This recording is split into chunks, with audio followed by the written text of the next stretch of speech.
ഫിത്ർ സക്കാത്ത്. 2.5 kilo അരി അല്ലെങ്കിൽ 2.750, 2.800 എന്നൊക്കെ നമ്മൾ പല കണക്കുകൾ കേൾക്കും. ചിലർ എല്ലാ മാസവും എല്ലാ വർഷവും ഉസ്താദുമാർ ഇങ്ങനെ മാറ്റി മാറ്റി പറയാം. അതെന്താണെന്നറിയോ?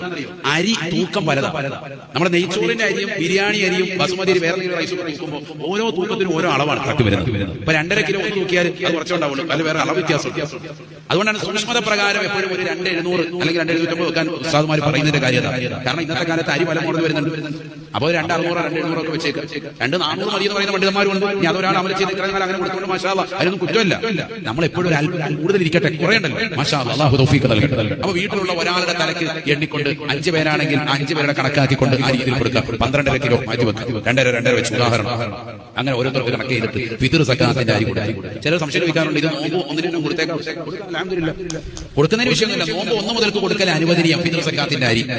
യഥാർത്ഥത്തിൽ ഇത് കൊടുക്കേണ്ടത് എപ്പോഴാണ്? ഏറ്റവും ശ്രേഷ്ഠത എപ്പോഴാണ്? പെരുന്നാളിന്റെ പിറ കണ്ടത് മുതൽ പരിശുദ്ധമായ പെരുന്നാൾ നമസ്കാരത്തിന് പുറപ്പെടുന്നതിന് മുമ്പായി കൊടുക്കാനാണ് ഏറ്റവും ശ്രേഷ്ഠത.